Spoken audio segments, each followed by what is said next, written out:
Hello and welcome to the Duquesne Duke's official YouTube channel. I am Zach Landau and I'm here with Sean Ray. Hi everybody. And we're here to talk about the animated adaptation of The Killing Joke. Yes, indeed we are. The long-awaited movie that was out in theaters for like 2 days and then immediately went to DVD and Blu-ray. So judging by that, I feel like you answered my first question already, but was it good? Well, that wasn't a quality thing. Initially it was just going to go out on Blu-ray, and then everyone was like, no, we want to see it in theaters. So they put it out in theaters for 2 days. Oh, okay. Tickets were really expensive to see it. So, alright, then what did you think about it? You went and saw it in theaters, I presume. You know, as somebody who has read the original comic, it was weird. Mm-hmm. Because there was a lot of stuff added to the beginning of the movie that wasn't in the original comic. Mainly because the original comic can't really get stretched out into a movie. You know, like, a comic book that's 50 pages does not well translate to a movie that's like an hour and a half, or so on. And this added stuff, while I felt it was okay, it was completely different from the actual Killing Joke stuff. It felt like it was an entirely separate, like, movie in and of itself. Mm-hmm. Almost like if you took 2 episodes of the animated series and packaged them together, but the 2 episodes have nothing to do with each other. I haven't actually read The Killing Joke. I know that it's kind of a landmark comic. It is the Joker story. Yeah. And it also kind of was one of those hallmarks of the, no, seriously, comics can be taken seriously. It's not just for kids sort of story. Which is kind of weird how, like, both The Dark Knight and The Killing Joke are both in the Batman universe, are the ones that kind of made that sort of transition for the industry at large. But do you think, would someone who watches this movie have kind of the same emotional connections and the same reaction if they read the comic books instead? Well, or the comic book, I should say. Well, I think the one thing is the first part does a major deal of establishing Batgirl, which I feel like a lot of casual people who don't really read the comics don't really understand Batgirl that well. So they had to put that in. I mean, I feel like I could ask the average person what's Batgirl's secret identity and they wouldn't know. Right. And so, but I feel like if you are a reader of the comics, the original is going to have a much bigger impact because that entire setup, it just seems unnecessary if you are at all a fan. You know who these characters are, we don't need to establish their lives. That's the thing with comic books in general, is you don't need to establish these characters with every story. You can just launch right into the meat of the action. Which is part of the why Killing Joke is sort of an awkward thing to adapt. There is no setup. It starts out, Joker breaks out, shoots Batgirl, and, you know, things go on from there. It is a launch right into action. It's not a traditional story structure of a setup, a rising action, a climax, and a fall. Because you don't need the setup. You have the comic books to do that setup.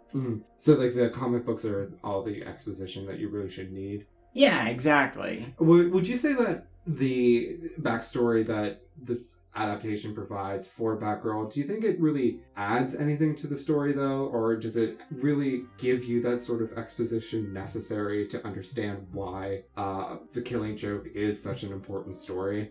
Well, I think it makes the gut punch to Batgirl much more of a gut punch for the audience. I feel like if it wasn't there, again, casual viewers might just be like, not as caring as much. It's like, oh my god, Batgirl got shot. You know, this more made you care about her a bit more. But at the same time, the backstory, like, doesn't mesh with the story because it wasn't built into it. So you have this entire first half where Batgirl is an important, significant character, and then she just drops off the face of the earth. And meanwhile, like I said, The Killing Joke is a Joker story, and he's not in it for the first half of the entire movie.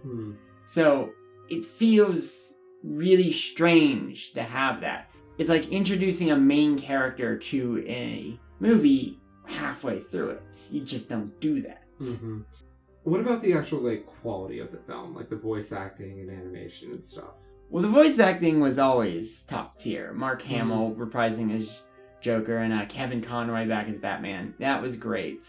The voice for Commissioner Gordon I didn't quite like as much, but that just might be because I don't think I've heard him in that one before, so it sounded weird. Tara Strong did a good performance as Batgirl.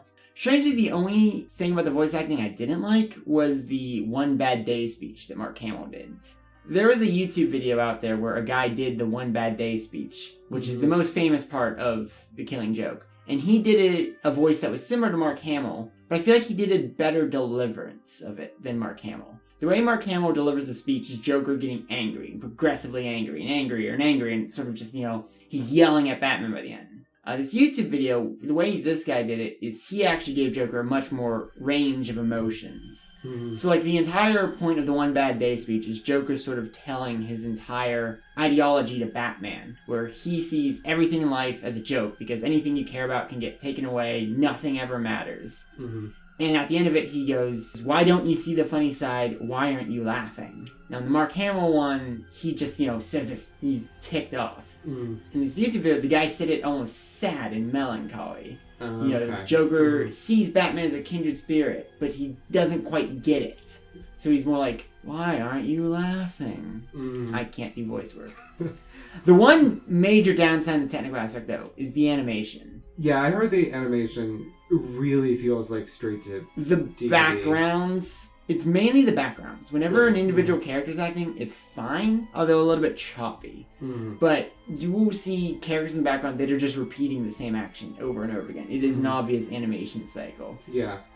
Even from just watching trailers and stuff, sometimes I'll just go see an animated film just because of the animation. That's basically why I watch most children's movies, is because sometimes they do some really interesting things with it. And just watching the trailers for that, I'm like, you know what, I can skip this one. The one thing, though, is the art style and sort of the whole aesthetic was very in line with the Batman cartoons. Okay. But that just makes it end up looking inferior to the comic, because the comic had very brilliant art and coloring, and it's a real show of what you can do with comic book art. Yeah. I did look at a few panels just so I had some context for this recording, and it's phenomenal. It's very high contrast, and when colors are being used, they're very striking against all these highlights and lowlights and everything. It's at the very least, a very visually interesting graphic novel. Yeah, it's a dark story, but it's a colorful read, so to say. I will say, though, just one caveat about the voice work. The highlight was Mark Hamill singing. Oh. There's a bit in the comic where Joker basically does a vaudeville musical song. Yeah. And they actually did it as a full-on musical sequence in the film. Okay. And that was really, really fun. I feel like that's probably the only part that people are going to want to rewatch. It's worth it to see Mark Hamill and Kevin Conroy back in the roles, even if the One Bad Day speech wasn't as good. Mm-hmm. But that was a definitive highlight. I saw that and I was kind of like, that's probably going to be the best part of this movie. Not to say the movie was, on its own merit, the movie's probably not that bad. Mm-hmm. It's just, I'm not sure it matches up to the comic. You seem a little more generous to it than a lot of reviews that I've been reading. A lot of people are just saying it's very outdated, and that the adaptation, like you said, doesn't really capture the feel of the comics. And perhaps, from what I've seen, as someone kind of on the outside of the industry looking in, it seems like The Killing Joke was very much a comic of its time, that it really was edgy and it kind of needed to be in order to really establish comics as a very serious sort of medium.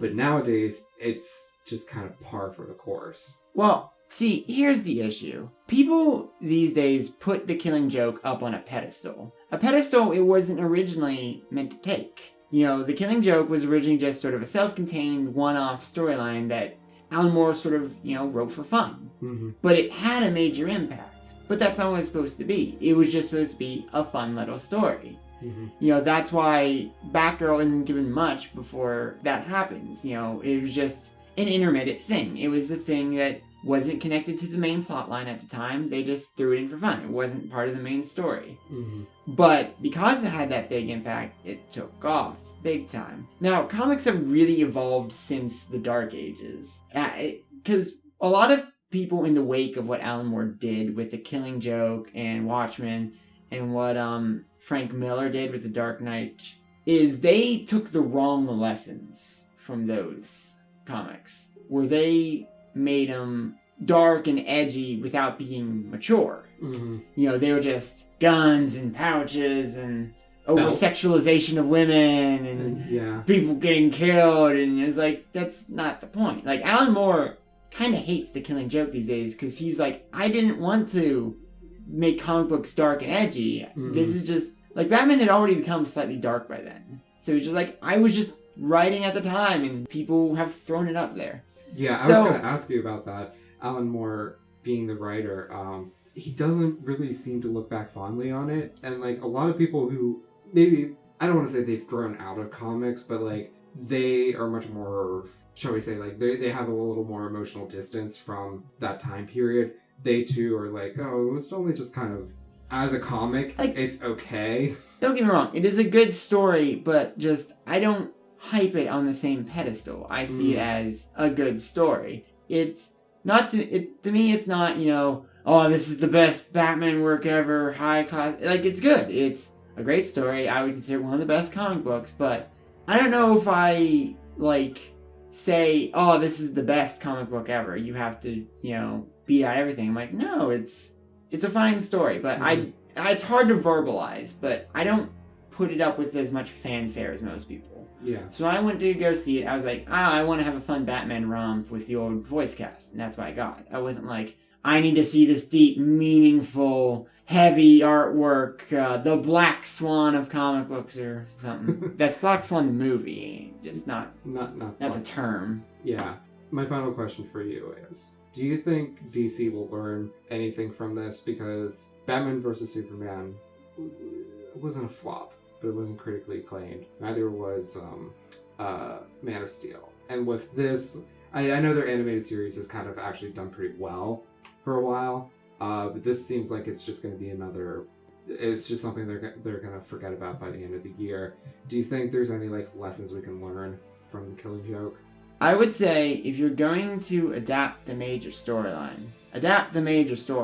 Don't throw in some necessary stuff. Mm-hmm. Like, I get it. The movie would only be 30 minutes. That's fine. Mm-hmm. Make a 30-minute one. You know, if you can make the 30-minute DVD, maybe you can hire the better animators. Adapt the comic book. Don't add this stuff in. That's one thing that usually angers me about adaptions, is don't add stuff in. But I think people need to take a major look at the nature of adaptions. Some things only work in their intended medium because they're created so specifically for that medium. And unfortunately, movies tend to see themselves as the highest class of art these days.